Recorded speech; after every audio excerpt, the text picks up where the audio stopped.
عايزين بس نقف دقيقة احداث عشان خاطر المجند اللي ضحى بحياته عشان يقف قدام الخونة. دقيقة واحدة. الشهيد انور.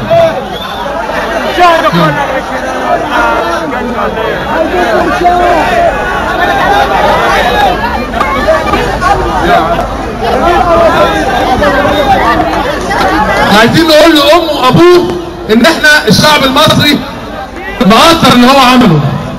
لازم نقدر شهدائنا، شهداء الجيش والشرطة، شهداء جيشنا وشهداء الشرطة اللي إحنا قاعدين في بيوتنا ضحوا بحياتهم عشاننا، عشان يقفوا قدام الخونة. دقيقة واحدة.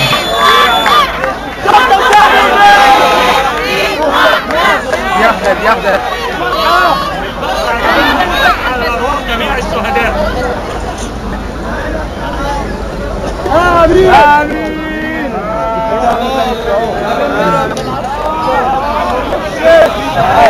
حافظين حبتها؟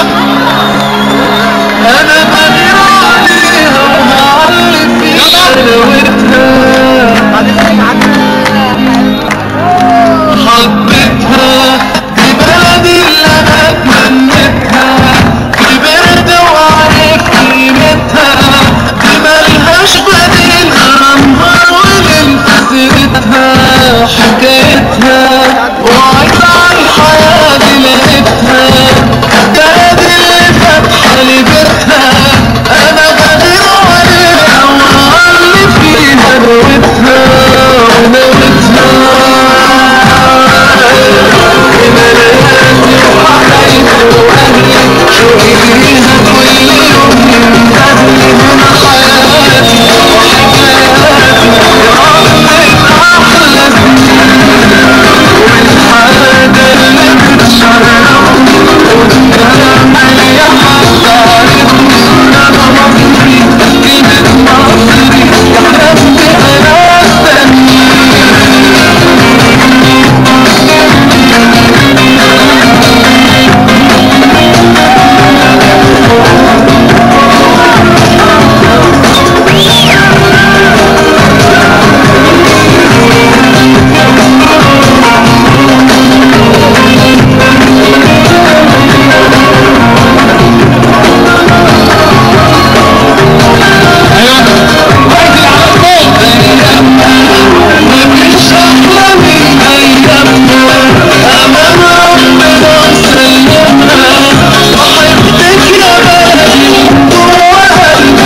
هنا حياتي وحكاياتي قضيت أحلى سنين، والحاجة اللي بتشرفني قدام أي حد عارفني أنا مصري، كلمة مصري يحلم بأنا التانيين.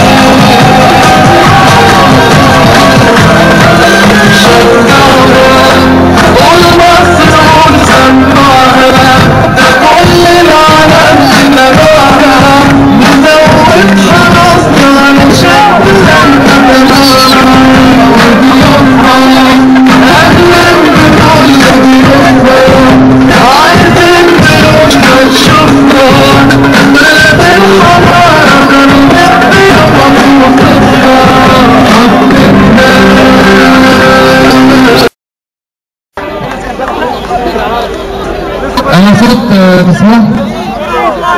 بس عندنا مشكلة كبيرة. الناس دي هتدافع عنا تاني ازاي؟ ولو في قلة من القلاء اللي بيعملوا كده. الناس ما تخافش، ما انا نازل اهو النهارده، انا نزلت ما تخافوش. يا جماعة صوروا ونزلوا على النت، ما تخافوش، انزلوا قولوا لجيشكم ان احنا واقفين.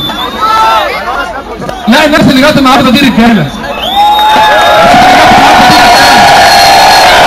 وبشكر كل رجاله حدائق القبه كمان حتى اللي موجودين معانا هنا رجاله. وعايزين نشكر كل عسكري واقف بيحمينا، كل عسكري واقف، وكل ضابط شرطه شريف، وكل ضابط جيش، كل حته فيها الوحش اتغلب. الثوره دي قامت عشان تشيل الوحش، بس للاسف جابت لنا الوحش ده للاسف. لكن المفروض ان الثوره دي تجيب الحلو بس، عشان عندنا اعلام ايه؟ اعلام ايه؟ محمود سعد ايه؟ محمود سعد ايه؟ هاي يا محمود المفروض يتكسف اهو الشعب اهو بيقول عليك تاني اهو، المفروض تتكسف.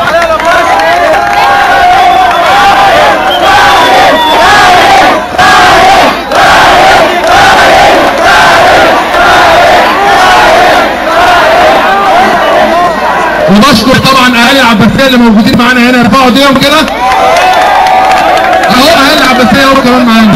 طب بص انا هغني لكم اغنيه اسمها عشانك انت اتحدى اي مستحيل.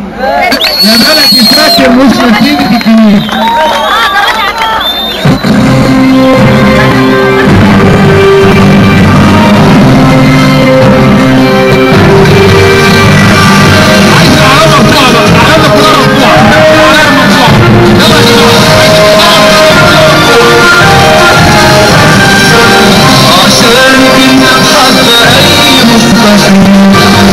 يا بلدي فاكر مش ناسيك الجميل. عليا لو عملت عشانك ايه تستاهلي اللي وقفت جنبي. عشانك انت اتحدى اي مستحيل. يا بلدي فاكر مش ناسيك الجميل. خيرك عليا ولو عملت عشانك ايه تستاهلي اللي وقفت جنبي. من قلبنا بنحبها نتعب عشان نعلي دايما اسمها. قبل لما تحتاجنا تلاقينا جنبها. ولادنا ودي مسؤولية مخلصين. واجب علينا كل واحد مننا يخاف علينا غير ما يخلي ربنا. يخلصنا الله يرضى علينا كلنا.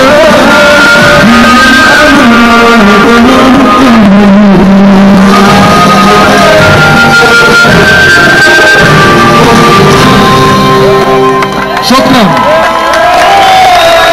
شكرا.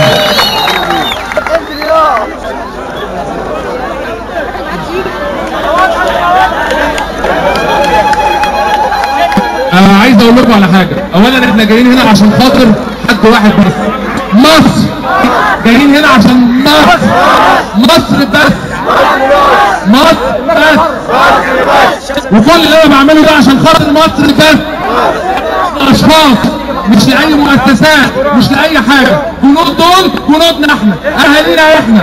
الشرطه دي اهالينا احنا، الجيش ده اهالينا احنا. والقطر مش احنا جايين عشانهم.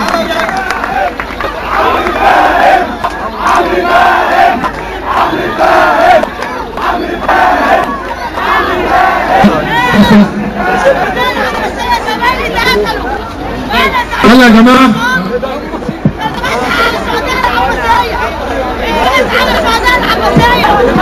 اللي يقول على الزعيم الراحل محمد انور السادات عميل يبقى ايه؟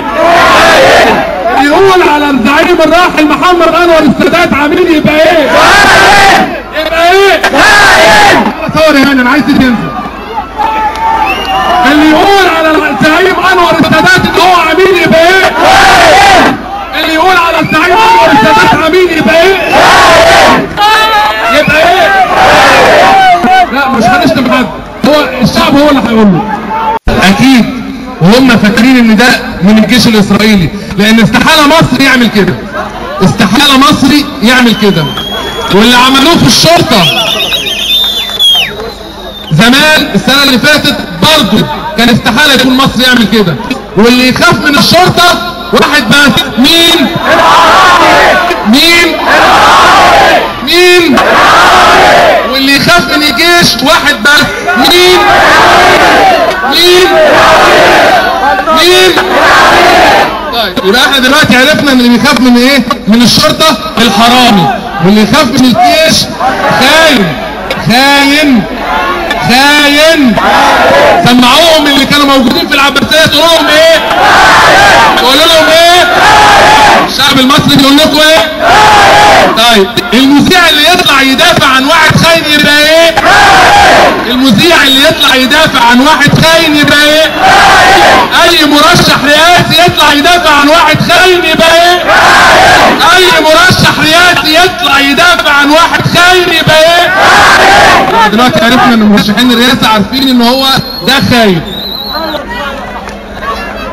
وعميل. طبعا احنا مش هنبيع بلدنا لقطر، دي خلصانين منها مش على كرسي.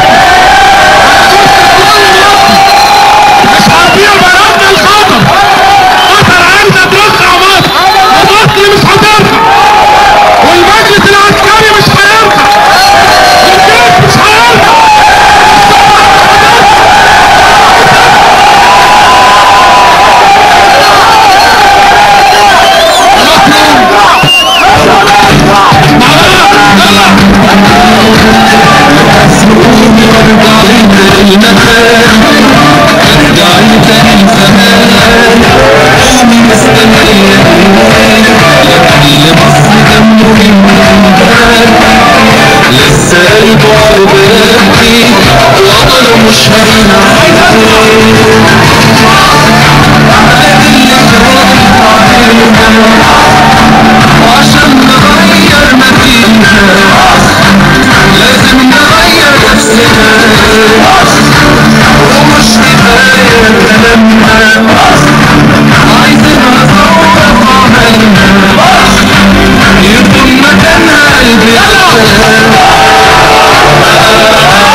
يكون مكان قلبي